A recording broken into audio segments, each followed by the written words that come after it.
In Kolkata, do you see distressed properties or which banks categorize as NPAs? Are these properties increasing or decreasing or Massively increasing. Increasing. Although it is a sad situation, it is increasing because people have found it an easier way. okay? In fact, the funny thing is, there are some companies, what they do is, they default and they repurchase their properties on a Really? lower value. We have multiple heritage bungalows with us. Some are built in 1928, some are built in 1949, some is built in like what? It is like a Rajbadi bungalow. So you have to see whether the bungalow is maintained by the owner. If Right. it is maintained, you can get a stability certificate for that bungalow. So all this helps. So in Kolkata, do you see the rental income increasing or decreasing? Increasing, definitely increasing. Okay. Because the more people are shifting towards rental properties, the demand is rising, and definitely they do not mind paying a higher rent if it is well maintained. Okay. And also property prices are going to increase because we have had a very new government in West So Bengal. funny, so Anurag, it immediately increased 5%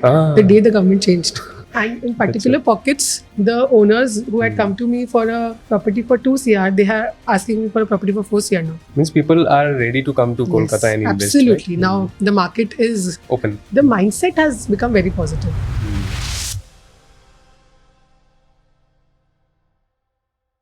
Welcome to yet another episode of Bluntly with Anurag. Most Indians lose money on property deals because of predatory pricing schemes designed to exploit first-time buyers and a lack of transparency in how developers and brokers operate. On this podcast, we are cutting through that noise. Today, we have someone in our podcast who is an entrepreneur in the real estate space and will give you the strategies you need to protect yourself and actually build wealth through real estate and also understand the real estate sector deeper. If you are someone who is looking to buy a property or just wants to learn and understand the real estate sector, this is the right place for you. So without further ado, let's begin. First of all, a very warm welcome to my podcast, Bluntly with Anurag. So let's start from the very basic, knowing about you a little bit. So Pooja ji, if you would start with your introduction, who are you and how you got into this real estate, and if you can explain. So I am Pooja. I am a chartered accountant by profession, but I got into real estate because my entire life I have been seeing my father dealing into port properties. Okay. So in Kolkata, we have a Kolkata port area. Over there, we lease out a lot of warehouses. Okay. So I have been wandering around with my father, my family members, and seeing them getting warehousing work done has always inspired me. So port properties means your father used to own port properties, or So in ports, you can only lease properties. You can take properties on tender. Okay, from the government you take and you lease it out to other business people, and you can either lease it out or you can use it for your own business. It is always mentioned and then accordingly. Okay. So how what inspired you? Means this is what your father's background was in properties. So from that you started in property. But initially you begin as a chartered accountant, right? Yes. Then how the transition happened? So when I got into job, one of my switch in job where I entered into the company and I was supposed to work for a very big project real estate where the company was the landowner. I was not much aware, but the terms seemed very familiar to me. Okay.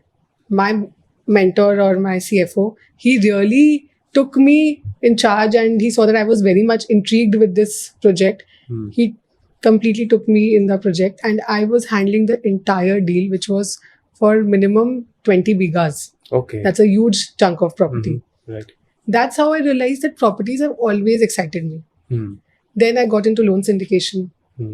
There also, I felt that I'm creating value for the people. That was more important. It has always been very important for me to create value for my clients. Right. Because unless that is there, the customer satisfaction can never happen. Right. I agree with you. So that was my primary motto. And then again, while coming into doing the loan work, I felt that there was a market for distressed properties. Like banks, people were taking loan and there were a lot of people who were defaulting. Right. So then I found out about this industry, which is really untapped. There is no one who specializes in this industry. Okay, in distressed properties. Yes. Right. And that is my forte. I'm specializing in this. Okay. And before we get into the real estate, let's talk about loans a little bit. Yes. What is loan syndication and how does this work? So it is a very simple thing, Anurag. Agar just say you want a loan, you will maybe apply, go to Google, put in a requirement that I want a loan, and maybe 1 or 2 banks will start approaching you and they will come to your doorstep. Right. Right? eventually you will be convinced with the sales and you will be like, okay, I will go with this bank out of 1 or 2 banks. I'm as a consultant, I'm having 10 plus more banks with me associated, private PSUs, NBFCs as well. In that case, when you come to me that Pooja, I want a home loan, say for 1 crore. Okay. In that case, I will try to understand your entire requirement, that what is the need, whether you're salaried or business or not, where are you coming from, how do you want to repay? These kind of questions I will ask you, and then I will see which bank fits your need. Right. You don't need to fit into the bank. Okay.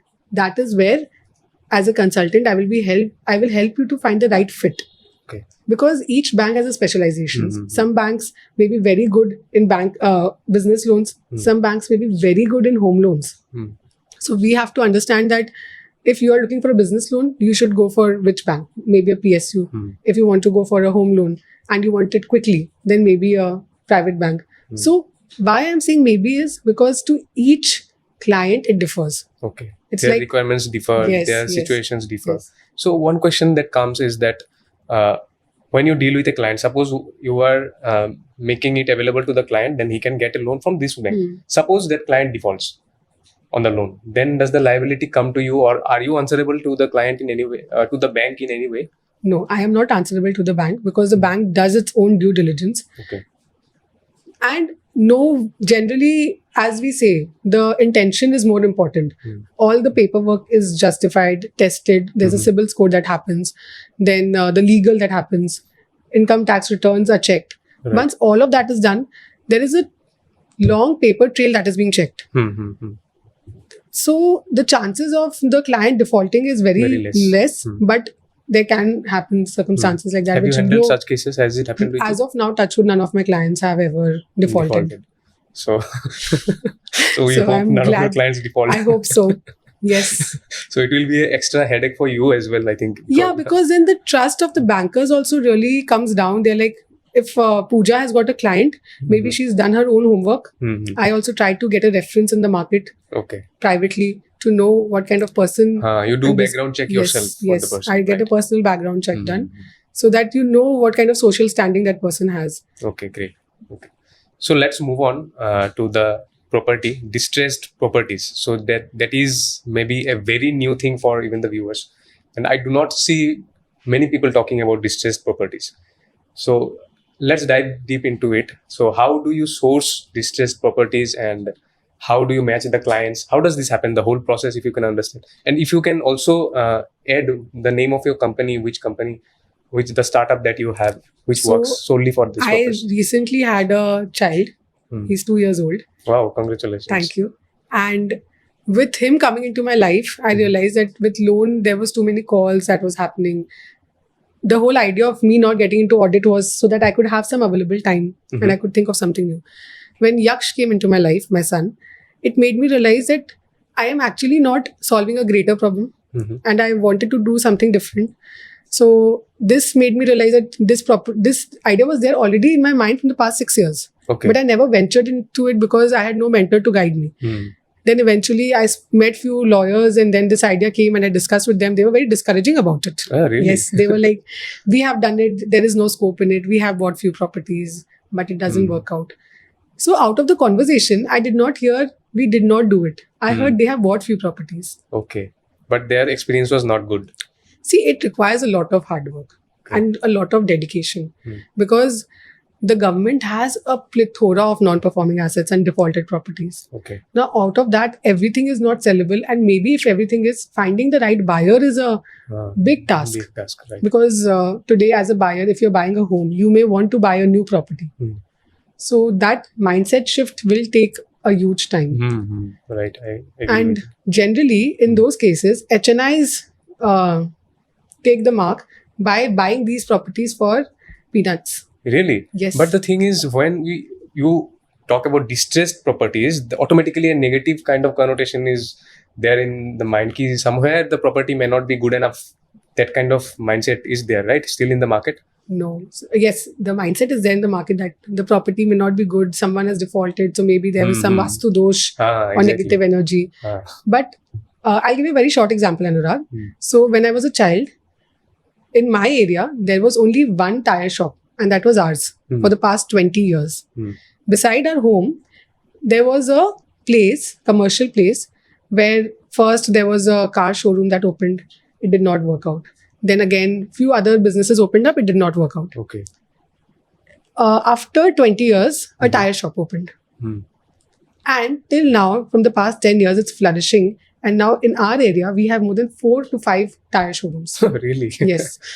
Okay. So I believe every property has a perfect fit. Unless the perfect fit comes in for that property, it will not work for you. Wow. Okay. Maybe this is a residential flat, but this is not supposed to be a residential flat. Maybe it was meant to be a commercial space. I agree. That is. So matching the client with the right kind of property, that is what your specialization is. Yes, we try to.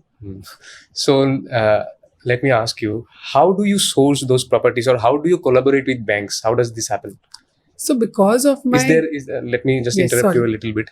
How does this happen? I mean, by that I mean, why would bank collaborate with you? Or how would you... There might be a lot of people who want to get into this. And why would bank choose you? It's a very simple answer. Okay. So for that, if today a bank always wants to churn out the money, they had given loan to a borrower in order to help them Right. to work for the business. They're not interested in the property. They want to sell it off and get their money back. In that case, when we come in the picture, we are specialized people. We know finance, we know valuation, legal risk, regulatory risks that are associated with every maybe about your financial health. So I will be able to tell the bank that for him, this property is not suitable. Even if you're auctioning for that property, I would recommend you not to. Okay. And similarly, if you are going as a buyer, I will suggest you to do your legal and background check. Just because it is with a bank doesn't mean all the papers are there. So you must get it done. For that, we have a team which assists you in that. But that is why the bank wants professional and people who are giving the correct knowledge to the public. Otherwise, what happens is that if wrong information is passed, then the public becomes more skeptical about distressed properties. Right. Which So should that not be is there. what I heard this saying, that there are many businesses in this world. So how you do the business, not everyone is doing separate things. Ideas are many. How you execute it, how you interact with your customers, that's where you differentiate yourself, right? Yeah. So has this worked with you? Means how do you you are doing background check of the customer as well, right? Before you suggest the bank also, you are saying that this person may not be the right suitable person. So how you do that background check of So the it's a person? very simple thing, Anurag. If today you come to me that, Pooja, I want a 3 BHK, you know that I'm dealing in resale properties. So you already know that I will not have something very new, right? I would want to know what kind of property you're looking for, which area, what is your budget, Okay. what is your expectations, Got it. big rooms, small rooms. These kind of questions we will ask. Once that, it's kind of an audit of your requirement. So you once- understand the person, after that you Yes, suggest the yes. properties. Okay. Not the other way around. Okay. So how is this business model that you are working on? Is this business model scalable, or if you want to add a little bit more, how many, or is this business model working on a large scale in India? Outside of West Bengal, is it working?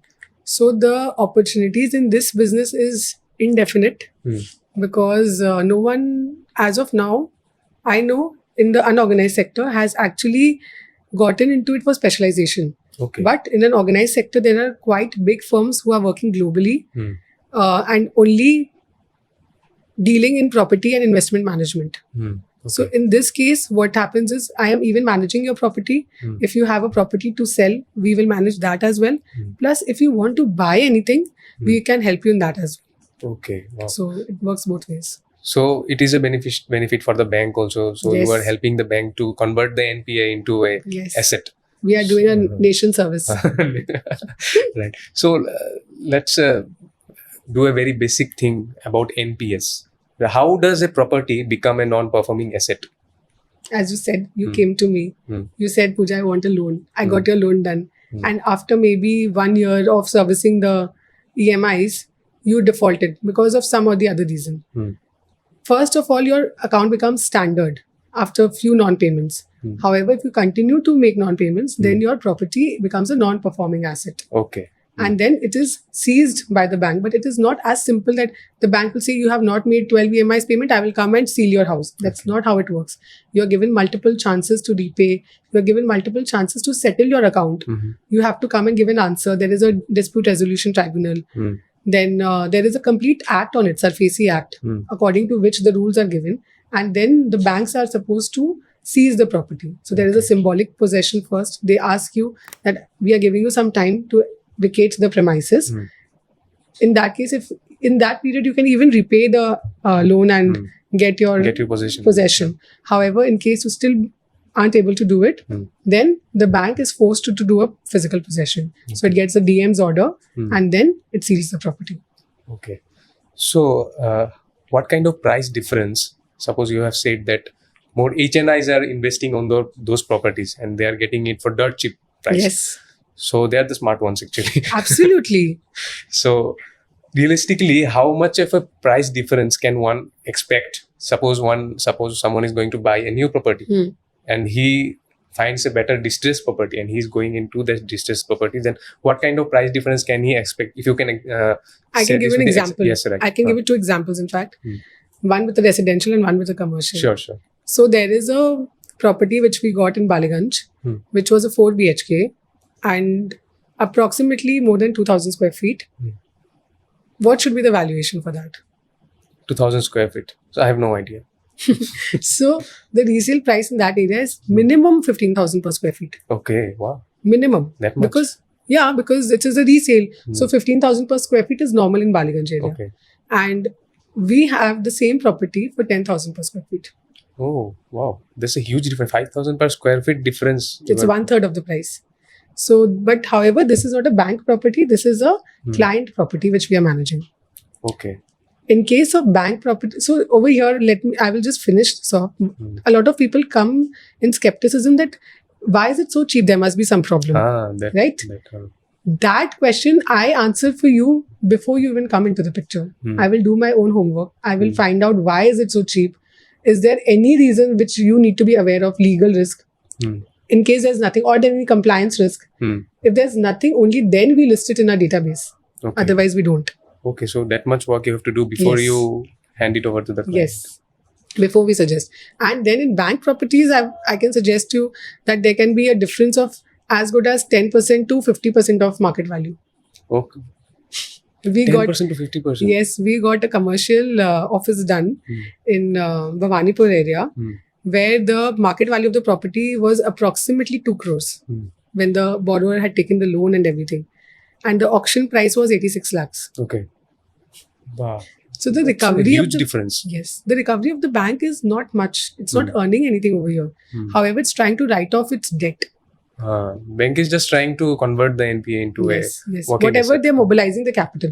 They just want to make it liquid. Because they are not, as I told you in the beginning also, they're not concerned about the property. In fact, that's a headache for them to manage. Right.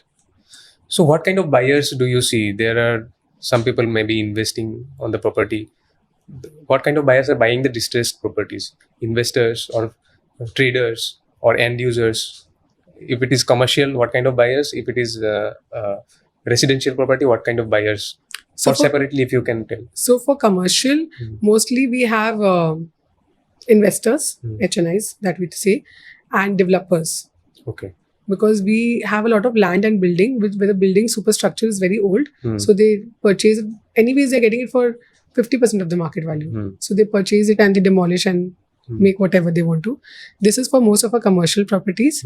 And for residential, we get a lot of traders. However, we would prefer end users, because what happens is that today buying a home is everyone's dream, right? But we are sold with the idea that we want a complex where there should be a swimming pool, where there should be a gymnastic, where there should be a community hall, air purifier and a lawn for our dogs to walk. Okay. But how often do we use it? True, very true. If you want to go to a park, every neighborhood has a park. If you want to go to the gym, every area has a gym in every range. If you want to go for a swimming pool, there are swimming classes. So these properties which we have, they are a little old properties. However, they are very premium properties. Like Okay. in Alipur, we will have a property, say, for 10,000 rupees per square feet, where the rate is 30,000 to 25,000 rupees per square feet. Oh, okay. And the room sizes, Anurag, you would love it. Now, what I have been seeing, when earlier I was also not in distressed properties, I would have loved to stay in a new building. But however, when I see the room sizes are so small, the ceiling height is so low. And when I see the old properties, the charm of an old building is unbeatable. They're very spacious. Very spacious rooms. The ceiling height is so good. The feeling of entering into a heritage home is different. It feels home rather than feeling like a hotel. That's more like my perception. Okay. So I already asked you that what kind of buyers buy your properties, investors, traders. So in Kolkata specifically, what kind of properties you see people invest in? If someone is holding for rental income, someone suppose wants to buy and sell it for a much higher price. So what kind of buyers do you communicate with? Or if you can break a little bit on the rental income. So for that, Anurag, I will say in Yaksh reality, what we do is we recommend, if there's an investor and you want a long-term holding, so take a residential property, say a 3 BHK or 4 BHK, which you're getting for a reasonable price. Buy it. Either you can trade it back, then you get a good return of say 15-20% immediately. Immediately doesn't mean 6 months. Okay. So selling of property can happen maybe within 1 year, within 2 years, but the holding period has to be there. Okay. Second, if you want to put it on rent, that is an amazing work to do. You can either put it on rent for residential because a lot of demand is there.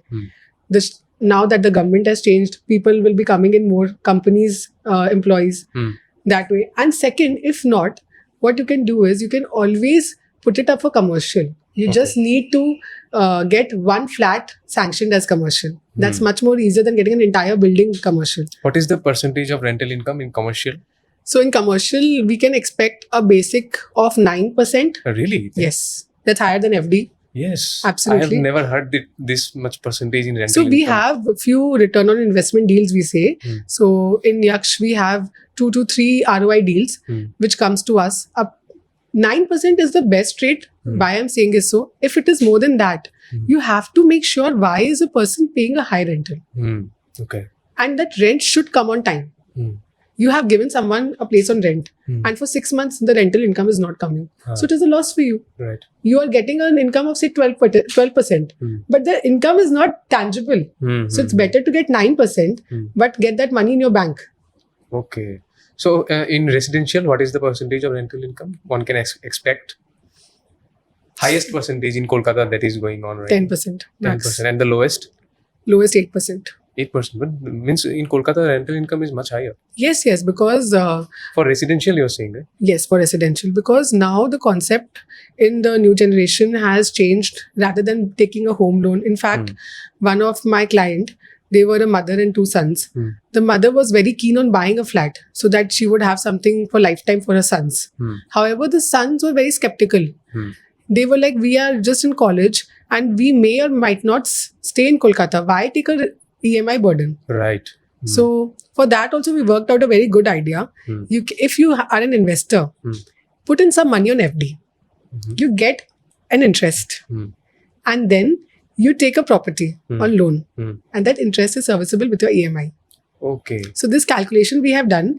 For that there is some amount you have to work around and then it is a good way to get your revenue schemed. But the interest rate must be much higher than the percentage you are getting. Yes, absolutely. It is much higher. But then you are servicing only 1% of the total amount by the end. Means you don't have to pay the entire interest. Correct. And you're earning that interest. Okay. So that is also that is something we curated for that client for us. So he was also very happy. Okay, got it. For residential properties, also for commercial properties, if someone is taking or purchasing a property, finance property. I mean, in the sense he's taking a loan and then purchasing it. In that sense, how much rental income can one expect for residential and commercial? So that is called lease rental discounting. That is why I told you, here comes my loan syndication experience. What happens is, if today you go to a bank, you will not tell your entire plan. You may just take a home loan. And then eventually, maybe 5 months later, you've put it on rent. You can easily get a lease rental discounting. How does that happen? So that is a simple model which banks have, where if whatever your rent is coming, from that rent, your EMI is deducted. Huh. For that, an escrow account is opened. Okay. So in that case, you are also clear. Robert Kiyosaki. I remember the name. He used the same formula. That book, na? What is the name of the book? Which one? I just forgot the name of the book. The real estate investor, na? He's I've not very big real estate, and the best-selling book. I just forgot the name. I'll have to get my hands on it. Yes. He did the same thing, that you get a rental income which is a little bit higher, maybe, that covers your EMI debt. Yes. That is what you have said. What is the technical term for it? It's lease rental discount. Lease rental discount. And for that, you just get your basic things in place. So if you buy a property which is anyways cheaper than the market value, so your resale value is, like I told you about the other property, which resale value is 15,000 rupees per square feet. But I am getting for 10,000 rupees per square feet. So I would rather purchase it, spend say another 1,000 rupees per square feet on renovation and civil, right. and then sell it for 15,000. Got it. So you have to even get the interest incorporated in your cost and everything. You have to calculate in such a way. Before you invest on the property, you have to take into account all these things. That's where my chartered accountancy comes into play. Because we calculate all kinds of costs that is incurred. So in Kolkata, how do you see the rental income increasing or decreasing? Whatever. Definitely increasing. Okay. Because the more people are shifting towards rental properties, the demand is rising. And definitely they do not mind paying a higher rent if it is well maintained. Okay. And also property prices are going to increase because we have had a very new government in West Bengal. So funny. So Anurag, it immediately increased 5% the day the government changed. And in particular pockets, the owners who had come to me for a property for 2 CR, they are asking me for a property for 4 CR now. Means people are ready to come to Kolkata and invest. Absolutely. Right? Now the market is open. The mindset has become very positive. So when because just 3 months back, if we would have discussed about flats in Kolkata, means I was just researching and I was seeing that Kolkata had the lowest prices, very beautiful properties, but only because people do not want to settle to Kolkata. There was a negative perception about the state. So the change of government will turn out to be a good thing for the state. Absolutely. In fact, there was a post which I was reading, the coming back of people in Kolkata. Right. And it is a great post because it is very important.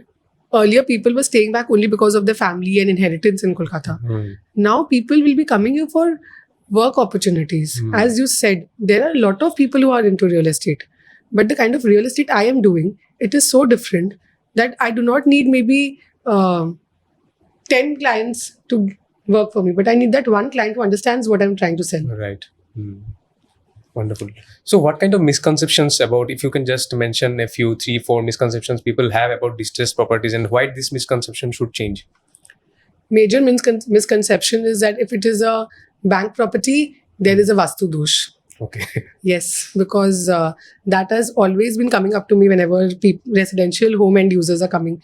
So it cannot be Vastu Dosh because you have to think that if a person has taken a loan on a 10 crore property and now it is being sold for 5 crore, that is not because the property had a Vastu Dosh. The business did not work out. Right. It is a simple formula. However, because the big investors, the big developers do not want you to not buy these properties and buy their properties, they would tell you that negative marketing is exactly done. Another misconception, but this is something which I would always encourage my buyers, that get a thorough legal check done. Okay. And how does this this misconception is there that it is a bank property, so bank will have all the legal papers, let me get the auction done and then I will check. Okay. You should always get it checked before, even if it comes at a cost. Okay. And how does this, what should one consider in mind before doing the legal checks? What does... So it is whether the property is in the name of the bank or not. The borrower. So basically the property should be in the name of the borrower through a mutation certificate. The taxes, the dues that are there. The third misconception is that I just have to pay the auction price. No, you don't have to just pay the auction price. There will be a lot of other costs, dues like maintenance costs which have not been paid for maybe past 2-3 years. You have to see that how much is that due. Is it more than the market value? One of my client, he purchased a land in the suburbs of Kolkata. He bought it for, say, I'm just giving an example. He bought it for say 1 CR and the market value was 2 CR. However, the electricity dues were so much and the penalty on the electricity dues was so much that it eventually went up to 2.5 CR. Really? But Yes. that much electricity Yes. was there. But they piled up the dues, did not disconnect the No, connection. electricity, interest on that bill, and plus the penalty. My God. Okay. These So- things one needs to check before Yes. one invests. Yes. Right? So do you do that thing for the Yes, client? we do that. That is a chargeable service for us. That is not included for the facilitating of the auction sale, Right. but we definitely get it done. Right. Like Okay. the land check, the mutation check, the BLRO check, all KMC the basic check. amenities, Yes, you check yes, it before yes. you deliver to the client. Absolutely. Okay. Wonderful. So your kind of business, the kind of real estate you are operating in, it is very new, I must say, first of all. And secondly is that it is very different from the traditional real estate businesses. The traditional real estate businesses, we think about builders, developers, and brokers. So how do you differentiate from them? Or do you have any plans to get into developing in the future? Or So not? initially, when I entered the market, and obviously a lot of people asked me that as a chartered accountant, how are you getting into the broking service? So are you going to be a broker? Okay. I felt a negative association with that term. Then I realized that there's nothing wrong in being a broker. Right. Why not? If I am helping someone get their work done, then I am a broker. There is a very thin line of difference between a broker and a consultant. Right. A broker is someone, if you go to that person and you say, I want a 2 crore property, and he will say, let me show you a 4 crore property. But me as a consultant or as a broker, I believe if you have come with me to with a budget, I must stick with it. You have thought through it. Wonderful. And you may go up to 10-15% higher value, not more than that. And in case you can, then you will transparently tell me, then I will be able to show you better options. Because बोलते हैं ना कि जितना घी डालो उतना अच्छा बनता है. Right. So wonderfully said. Means broker matlab people think like he just wants to sell. His goal is to sell. However much if he can hike the price a little bit, it's good for him. He will get a better commission. But yours one is very personalized and very on a personal basis. You understand the problems, you understand the requirements. After that, you suggest that this Yes. you should do this. I would like to say I have a boutique real estate firm. Wonderful. That is a very new concept and very new terminology as well. Yes. A boutique real estate firm. Yes. Wonderful. So let's get back to Kolkata a little bit more. So in Kolkata, which areas do you see gives the most return on rental income? In rental income, I have seen most areas like Bhawanipur, South Calcutta, and North Calcutta. Not North Calcutta, Rajarhat area. Okay. So in Bhawanipur area, then Minto Park, Baliganj also it gives a good rate because in that case there is maybe smaller flats, but the income is higher per square feet. Okay. Park Street, it's an excellent location. People are really looking forward to take place. For commercial and residential? No. So Okay. for residential is Bhawanipur and Baliganj and Alipur, these kind of places, and Rajarhat, Newtown. But for because a lot of companies are there in these areas, so the Corporate sector. employees who are taking it on rent, it's easier for them to commute. Right. That is the logic. And for commercial? For commercial, Dalhousie, Dalhousie is doing pretty well. In fact, we have such good properties over there, and that too again at dirt prices. And it is a hub for professionals, lawyers, CAs, developers. It is a hub. So commercial properties over there do very well. And in Kolkata, where do you see an opportunity right now? If someone wants to invest in real estate and he can expect that after 1 year or maybe after a couple of years, the prices will give him a good return. He will get a good return. So I would say industrial parks are a very good way if you're going for investments. Okay. Investments and what should be the holding period? You can go up to a period of say 1.5 to 2 years. Okay. Also, what happens in this case is you have to invest a small amount, say 1 CR to 2 CR. You've taken some part of katta, 2 biga of land, and you have left it. Now, in those cases, if you don't want to make a warehouse, you can just resale it to someone who's coming. Okay. And the industrial park only helps. And most of the amenities are done by the industrial park owners. In that case, what happens? You just have to focus on purchasing the land. Even Behala is a very upcoming area. Okay. Behala. So you'll see much more development in these areas. Absolutely. There are a lot of big investors who have been investing in Behala. So that is a very good option. Okay. So if anyone wants to invest, they should hold for 1.5 years to 2 years. After 2 that, years is minimum, I would say. And For for a good rental, return. if anyone wants to buy, and if anyone keeping in perspective the future, suppose after 1 year he is supposed to get a very good rental income, because Kolkata is rapidly developing. Yes, Within absolutely. 2-3 weeks, we have seen a lot of changes. Yes, absolutely. So in that sense, I am asking you. So where can someone expect a good rental income in the near future? So for rental income, again, you have to focus. Nowadays, a lot of IT companies are coming in with AI. Now that hub of Dalhousie doesn't matter unless it is for developers and professionals, because they have to go to those institutes. Right. So if you are actually looking, you can take a nice property in Salt Lake. It has become a connecting area. You can take it at residential prices and convert it into commercial. The metro, yes, exactly. The metropolitan area. It is an excellent place where you can use it as guest houses. So these are a few good options where you can invest. And connectivity is also. The connectivity is just it is the central now for Calcutta now. And many connectivity projects and new projects are Absolutely, being the Chindigata flyover is almost done in 2 weeks. Wow, which has been, it's amazing, which was in hold for 15 years. Just imagine the mindset. Why would someone keep on hold development? Right. So we had our own development of the city on hold for 15 years. Yeah, so more than 15 years, I should say. So then, 15 plus 25. So then flyover means nothing. So let us go a little bit out of West Bengal right now. We talked a lot about Kolkata. So let's go out a little bit towards Mumbai, Delhi, and other metro cities. So in which cities do you see a very big opportunities coming up in the near future, or currently, if any opportunities are there for real estate? Or if you want to also elaborate a little bit about how the markets operate in those areas. So you want me to talk about real estate or auction properties? Whatever you are comfortable with. For me, I would love to go to Mumbai. Okay. That is my ideal growth stage where I would like to go from Calcutta to Mumbai. But in tier 1 to tier 2 places, there are a lot of opportunities, because in those areas you get a complete land plus building for sale. In Mumbai, you are saying? No, in tier 2 cities. Tier 2 cities, okay. Yes. In tier 2 cities, you get a lot of land and building.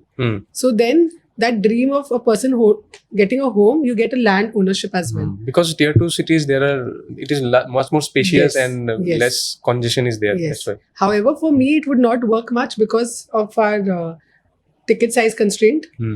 That is the reason we would not move to that segment.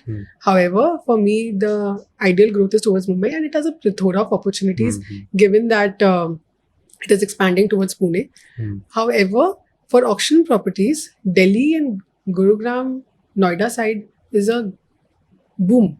Okay, for auction properties. For auction properties. Okay. And how is the market different there from Kolkata a little bit? How does it Market function? is very different over there. They don't talk about the prices, they talk about the location. However, for me, it doesn't work out because in Delhi, the working culture is very different as compared to Kolkata. And since I've been born and brought up over here, we are used to a particular system. Right. So for me, that would not work out. However, if someone is actually planning, they can think about Delhi. But Mumbai, what you are looking in for in Mumbai? You have to have really good connections to get the properties disposed of. That is anyways in any place. But Mumbai people are very smart and practical. Okay. They don't have the time and bandwidth for... it's the financial capital, right? Yes. So they don't have the time and bandwidth to deal with properties which have not been done, or people who have not done the homework on the properties. So if today I am going and if today you are going, there is a hell lot of a difference, and they might not entertain you because my background and my knowledge brings me that seat on the table. Right. Because of the experience, you separate yourself because of your experience. Yes, absolutely. Wonderful. So Mumbai, if we look a little bit on Mumbai is a very hyped place in terms of pricing. Prices are too high. Yes. And why is that? So I would again draw back to Kolkata, Anurag. But I am seeing that even in Calcutta, the rates are going, it is very demand driven and emotionally driven. So if today you will see an advertisement that you are only called on invitation, that feeling that you are buying a property for 10 CR and you're only being called by invitation, that is more important for you rather than seeing that it is actually 35,000 per square feet, which does not make any sense in Calcutta, which is the rate in Mumbai. And Mumbai being the place for celebrities, for business houses, for foreigners, the rates have gone very high. But then again, each category of people can sustain over there. That's the beauty of Mumbai. And Mumbai and Kolkata, these two places are the oldest industrial belts of India as well. If we look at the past, Yes. what happened to West Bengal, that's a different story. So, Absolutely. but do you see Kolkata becoming as or coming in at par with Mumbai? Too soon to say that. Okay. I don't think. And more than a place, it is the people who make that place. True. So Very unless true. we as people are that committed and driven to reach to Mumbai level, and we will not say ki এখন আমার lunch time আছে আমি এটা কাজ করতে পারবো না, we will not be able to take our Saturdays off. Right. So That what mindset is there totally. Yes. So in Mumbai, the concept is they work only from Monday to Fridays. But that is a dedicated working style. I have worked in Mumbai for a few deals before my practice. And I realized that they don't even consider Saturday, Sunday, they will not talk about work. Okay. They are only enjoying, relaxing. And in enjoyment means going for staycations, going for nearby places, exploring, trekking, not only going to a parlor for drinking and watching a match. That is not the only sources of entertainment. Right. So you are saying people are much more professional. And they are very much open to the idea of exploring. Yeah, that rigidity is there right now. Unless I can see we it. are open to, today there are so many startups in Calcutta, but how many of us use it? Do we know any names of startups that are born and brought up in Calcutta? Very few.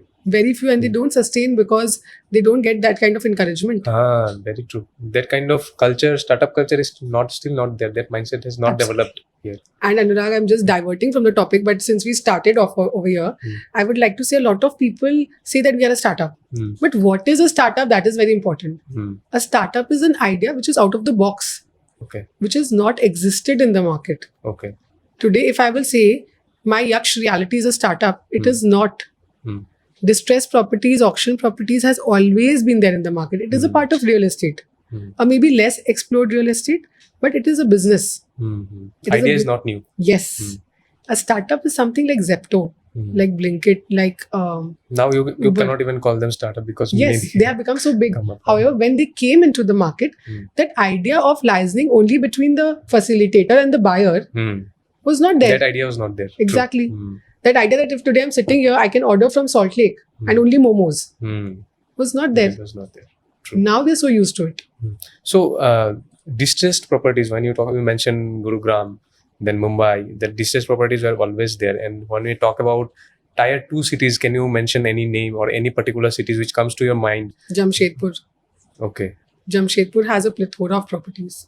Okay. And more and why is the market very vibrant there, Jamshedpur? It has always been the industrial belt of West Bengal. Means all commercial properties are there. Most of the properties are commercial. Yes, and wherever there is a commercial property, the residential has to flourish. Right, true. Behind one good commercial industry is an entire population. True. You have to build the residential. Yes, the residential homes come in. Every person who is working over there, they will get the grocery stores, the milk stores, the clothing stores.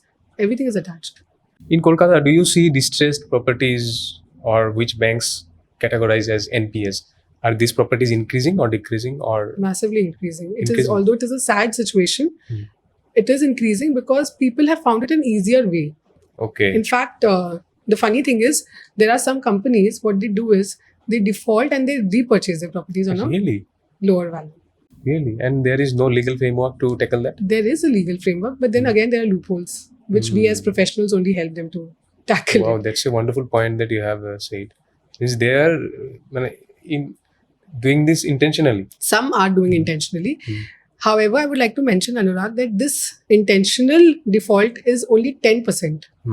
If you will see, 90% of the people who take loan are people like us, who are middle class, who take loan with a lot of apprehension and homework that how we have to repay it first. Only then we go with that idea of loan. But, and we are only the 10% of the defaulters. However, the 90% of the defaulters that is with the bank, that is these major chunk of 10% people. Okay. Who are taking major loans, the amount, okay, volume in terms of loan. Amount. Okay. And in terms of number of people, most people default in residential properties or commercial properties? Both. We see more of residential in tier 2 and commercial in metropolitan. Okay. Tier 2 means in which areas? Tier 2? Tier 1, tier 2, like there is Sundarbans area. You have handled such cases? No, we don't handle those cases. But when we deal with banks, those kind of properties keep coming to us. Coming up. But we don't deal on those areas. Okay, you don't deal in anywhere other than Kolkata? No, we definitely deal in suburbs of Kolkata. But then we deal with land parcels. We have refineries, we have factories, those level of projects. Which is a little bit outside of Kolkata. Yes, absolutely. In fact, we have a lot of mills that keeps coming to us. Right, understood. So, if you suppose you have 1 crore rupees to invest in, what property or what instrument would you choose to invest your property so that you get the most amount of return? If I would have 1 crore, I have a beautiful identified property in my mind. I would have invested in that. It's a residential property. And I would have refurbished it, say, with another 20-30 lakhs and put it on Airbnb. Okay, wow. And why Airbnb? Because I have an idea in my mind which I would want to execute it maybe in later stage of my life. So in case I give it an Airbnb, I will have few days to myself also. Wow. And Airbnb gives better returns than a normal market return. Okay. So normal from how much can you expect in terms of percentage if you can? I think a 10% hike. 10% from Airbnb? A 10% hike from the normal market rates. So if you're getting, say, for 3 BHK, if you're paying... means in terms of rent, how much rent you can charge, you can get 10%. So the difference between an Airbnb and a rental property, it is very normal. That is why it depends from the client's requirement. If today I am okay with the idea that I am getting maybe 30,000 in 3 months, then Airbnb is good for me. However, if you want a 30,000 every month and you don't want to use a property, then a normal market or maybe a 20,000 every month, then you should give it out in the market for rent. Okay. Means someone will stay there or someone will use it. Not in terms of key per day. Yes. Depends on what is the client's expectations. So for me, if you ask, I would do this. So the property that you are talking about, it is in Kolkata, in the suburbs? Yeah, no, in South Calcutta. South Calcutta. And what do you think, people will come and stay there? How? Yes. So you always have to understand that if in an Airbnb, if someone is coming to stay, their idea is to stay secluded. True. So this property is a little secluded. It is supposed to have quiet and peace. And so it should work for my clients. Okay, great. So nice. So if you can tell our viewers, if you have to select a property or if you want to suggest as well, if someone has to buy a property for residential or commercial, whatever, what should they keep in mind before they approaching or interacting with someone who is selling a property? Suppose they are buying it from you. Someone may not be as truthful as you or as customer centric as you are. So what should they keep in mind? What legal frameworks or financial things should they keep in mind? So if they're already hearing me out, they should come to me. Because if I am that trustworthy, then they should definitely see what is the difference between me and a competitor. Right. And suppose in general, I am asking if there are a few steps they have to follow. So they must always be very clear with what they want, with their budget. That is very important, I feel. Sometimes the customer is not clear about the requirement. And that ends up with the consultants showing them incorrect properties. And it even frustrates the customer, it even frustrates the broker in the manner that they're not able to match the requirement. So clarity is very important. So clarity includes everything: the budget, the location, if you want a single building or if you want amenities or not. These kind of... Also, a lot of people end up hiding things like whether they will keep a pet or not. These are very crucial when you're taking a home because maybe the landlord is not comfortable with a pet. And you have closed the deal. You have done a handshake deal. However, now the landlord is surprised to see the dog. So that may create a problem for you and the landlord for a long-term basis. So these kind of nitty-gritties. Plus the ownership of the property. If you're taking a rental property, definitely see that the property's papers are in place with the landlord. It should be in the name of the landlord because you're paying to the landlord. If you're staying and if there's any havoc, you are as good as responsible. There should be agreements. Maybe it is chargeable for that time, but this charges is nothing when you are going to see the larger picture. So And these what three- kind of mistakes people make when buying properties? Many people do not maybe check the documents, verify the Yes, documents. That is where specialists like you come into place, right? Yes. You verify everything and the amenities and all. Amenities plus what is the age of the building. That is very Sometimes important. we end up judging a place by thinking that it is very old. But if it is maintained, it doesn't matter if it is old or not. Example, we have a heritage bungalow. We have multiple heritage bungalows with us. Some are built in 1928, some are built in 1949, some is built in like what? It is like a Rajbadi bungalow. So you have to see whether the bungalow is maintained by the owner. If Right. it is maintained, you can get a stability certificate for that bungalow. So all this helps. And what is how does that stability certificate? What does That is mean? issued by engineers. Okay. And suppose engineer certified a building that it will be stable for 25 years, suppose, and after 5 years it broke down. So Then what is the means you have the to buyer how to handle the when situation? buyers, you know about paintings, right? Right. So you know about Mona Lisa. Someone can see a Mona Lisa and someone can see a fake, and they can still say this is better. True. So it is very important to know why that painting is very important. If you're buying a heritage bungalow, which is built in 1928 or maybe 1949, then you have to understand how to upkeep it. You cannot go around putting Very important point. screws everywhere. You have to know the base foundation. And maintenance also you have to keep in mind before you Absolutely. invest on the property. So how today a wall with wallpaper is maintained and how a wall with paint is maintained is absolutely different. Wonderful. Wonderful point raised by you. Okay. So let me ask you, how do you collaborate with banks or financial institutions? How does it happen from your end if you want to suppose collaborate with a bank, new bank? So how do you approach the bank? Banks should approach me. No, I am helping them. Okay. But initially, how did you approach the banks with your business? Suppose you have a plan, you are benefiting the banks as well. So how do you approach the banks and communicate with them that you are helping them as well? So how does bank do So that? this is a more of a long-term relationship and trust that you have to build with the banks eventually. It does not come in one day, Anurag. Right. Okay. In reality, that was the whole idea.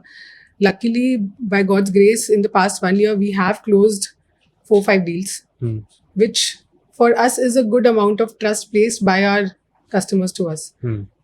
We have not only fulfilled their requirement, but they are more than elated with our service.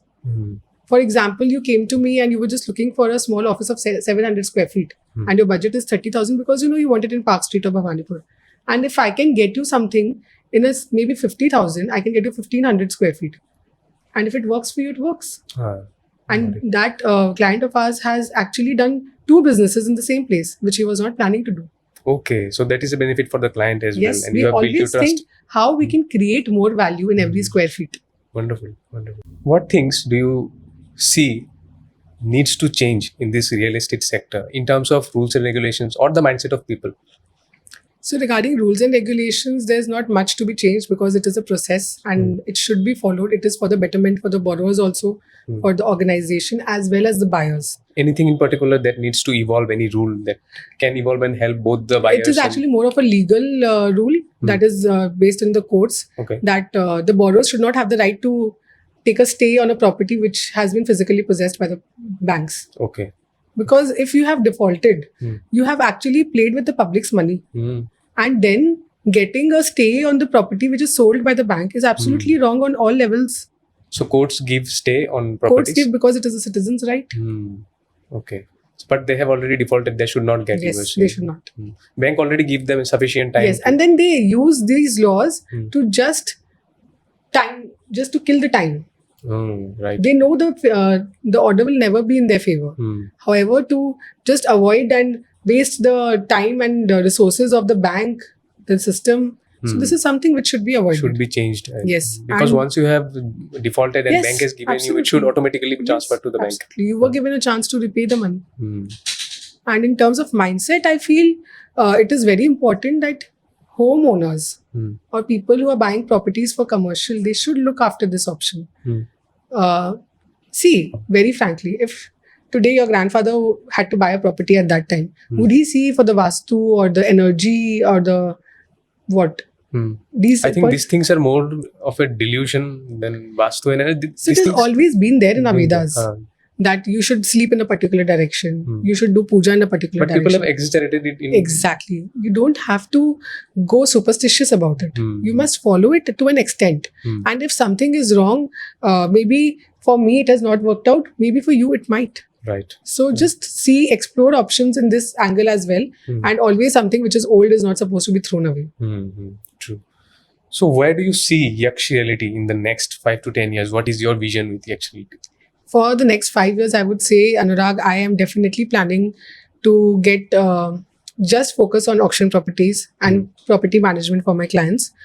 In that case, I would see to be the only name of Yaksh Reality for auction properties, a one-stop solution in Calcutta, in West Bengal, in fact. Okay. If anyone wants an auction property, they come to Pooja. That is my goal. And in the next 10 years, I plan to conquer Mumbai as well. Wonderful. You should conquer the whole of Yeah, India. it can be done globally because we are anyways trying to integrate AI with real estate. So if that happens, then I think that 5 and 10 year plan will become much more earlier. faster. Then you will have a much bigger portfolio, right? Yes. We don't plan on expanding to the primary market of develop the new properties. We plan on focusing only on this market, like property management and investment advisory. That is a huge market, right? Yes. And a huge opportunity. That in itself is a huge market. And if anyone wants to get into this, would you treat him as a competition or would you encourage? Why would it be a competition? If a customer trusts me, he will come to me. So since I'm a CA, we know there's an open market for CA firms. It is your choice whether you want to come to me or whether you want to go to the next. In fact, you will see all the professionals have the chambers in the same place. Why so? It's a very personalized experience. Exactly. Right? So, as I said in the beginning, I would like to treat myself as a boutique real estate firm. And we are towards the end of the conversation. So let's dive a little bit into the real estate scams. So when we talk about real estate scams, every person who wants to invest in real estate scams come to their mind for sure, because there is still a lack of transparency in this sector, right? Yes. So what scams have you seen and what advice would you like to give to someone who wants to invest on real estate? What should they be aware of? 2 things as scams which came to my knowledge in the beginning when I started. One was a lot of people take advance. Okay. They were like, you give me an advance of this amount and then I will get the work done. And this happens just with a handshake agreement or any legal... Even if there's an MOU. But I feel if there is a property and I'm facilitating the sale, unless the agreement is done between the buyer and the seller, there requires no advance from the facilitator. Come what may, I am not supposed to take any money. Not it is as an illegal advance. To take money. It is not illegal, not as per RERA. But this is the kind of scam that happens. Sometimes a person loves a property so much and they are so tired seeing other things that maybe they fall into this scam. Right. And the buyer and the seller trust the broker so much. Then if they sign a MOU or a legal document, so what is the purpose of it? Means, will it work out or will they get even if it does, as you know, our legal system is very quick. Very quick. So I would not recommend someone with the intention of going to buy a property to get into that hassle. It is always the whole idea of buying a property is to have comfort. Right. When very recently a client was looking for a home and his budget was 5 CR. Somehow the broker landed up telling him, consulting him a property of 8 CR, and he came, he looked around, he did not know it was for 8 CR. He thought it was for 7 CR. Really? Yes, and he loved it. But now that he's loved it, he cannot purchase it because it is beyond his budget. Right. He came to me. Time wasted, effort wasted. Yes, he came to me and he said, see, I love it, but I want it for 7. So I was like, it is not possible, sir. However, if it is not within your financial comfort, don't take it as a burden. You are supposed to enjoy the comfort of your home. Not stress out at your home that, why have I taken this place? That should not be there. That is very important. And during developing, also during the construction of a said property, so a lot of things happen. How do you check it, or how do you make sure that the quality of construction, you get it checked by engineers and all? That is not our job to do. Okay. And I don't get into that as well because I am more of a legal and financial person. So I cannot comment on the building construction today. Maybe a new property is built and within 5 years it collapses. You will come catching me that... And I cannot certify. For that, the completion certificate is given to the developers. Engineers are hired by the developers. And you make it clear to your client before you strike. No, this is an unsaid rule. Okay. Between the brokers and the clients also.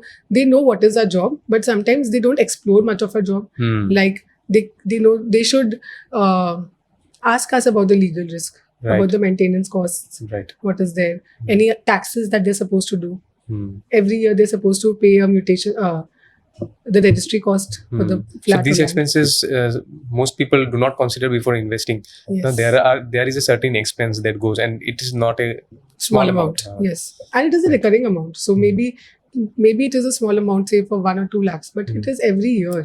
That becomes a huge Yes, then it becomes a little cumbersome.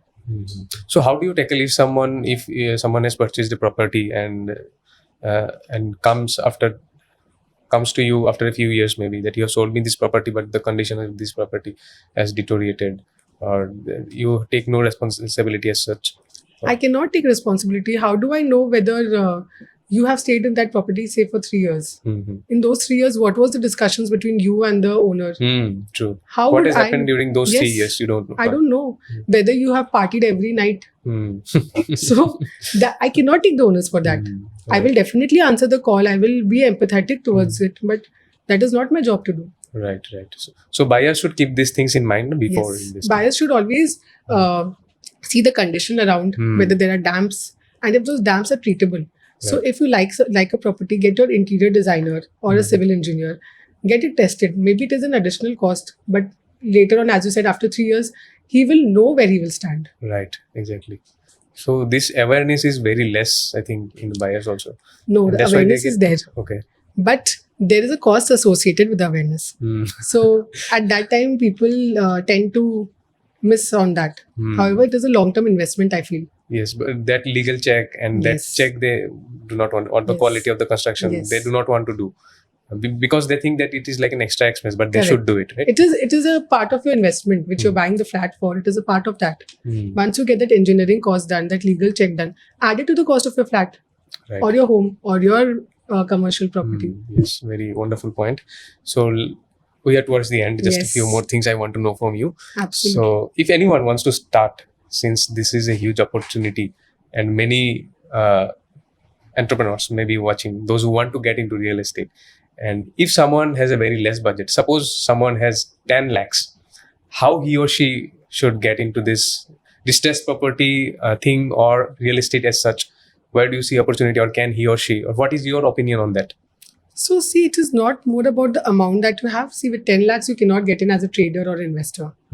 But maybe you can. You never know. You can get as a contractor and you can refurbish the entire place. Right. So for small places, you can do that. There is not a problem.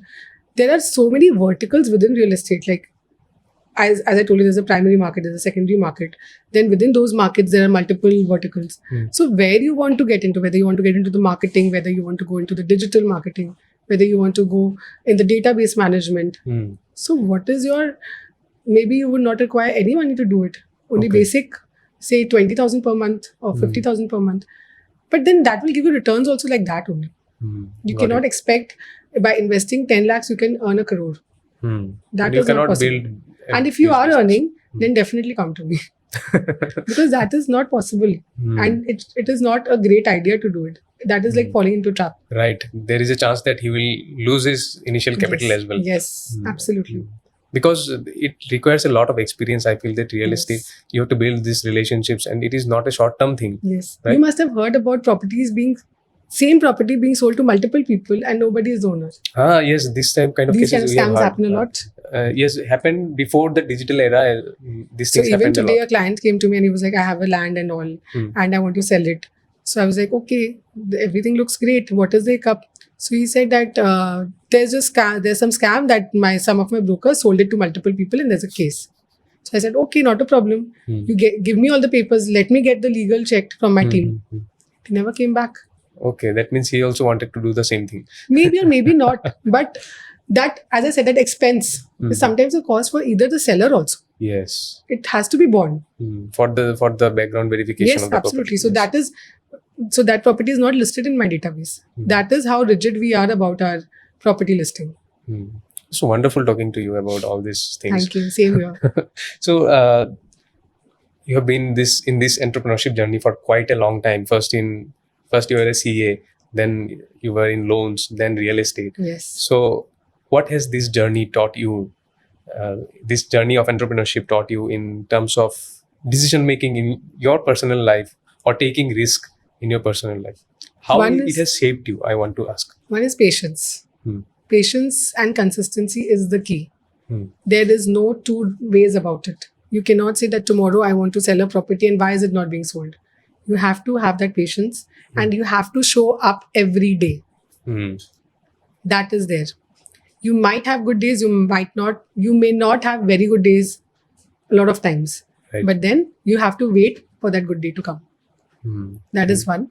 For decision making, I have realized that there is a mix of emotional decision making as well as practical decision making. Sometimes our elders keep saying us कि हड़बड़ में गड़बड़ हो जाता है और emotionally decision मत लेना. But sometimes an emotional decision has worked out in a lot of favors for our clients. So there is no two ways that you cannot take an emotional decision, but it should be practically backed up as well. Right. That's you should have the proper logic behind the emotion as well. Right. True. Wonderful. So the opportunity that you have told about, I mean the distressed property thing, it is a very unconventional thing, right? So what kind of mindset shift needs to change in the entrepreneurship space so that one can explore more distressed properties or this kind of unconventional opportunities as such? I'm not just talking about distressed properties. If any entrepreneur wants to explore unconventional opportunities like this, what kind of mindset or how did you yourself approach? Most of the people will always not support your unconventional ideas. It is a very simple thing. When you started podcast, I think when the idea of podcast came, then people must have said, "Kya do mic leke log baith ke baat karenge?" Yes. You can speak over the call. Why do you need to make it aware to the public? But then you have to have the faith in your idea, and it cannot be a blind faith. Right. You have to do your research. If it doesn't work out in the next 3 to 5 years, you have not moved anywhere from where you started, then you must stop being emotional and move forward. But then again, Amazon, Nike, I have read these books and I feel that they had an amazing entrepreneurship journey. Right. But they moved from one spot to the another. Even if you're moving one step ahead, that is growth. We can't say that only because I moved one step is not enough. Wonderful. Beautifully put, and that is a wonderful note to end the conversation. Thank you. So it was a wonderful learning experience from you, and hope we will talk more about this real estate, and because real estate is an endless opportunity in India right now. So once again, wonderful talking to you, and thank you for giving your time and thank you for being on my podcast. So till then, bye-bye. Bye-bye. Thank you, Anurag. Thank you for watching the video till the end. Now you have two things to do. First, please subscribe to the channel. It helps me create more such content. And second, share it with someone you know, someone who may need to hear to this. Goodbye and see you in the next podcast. Thank you.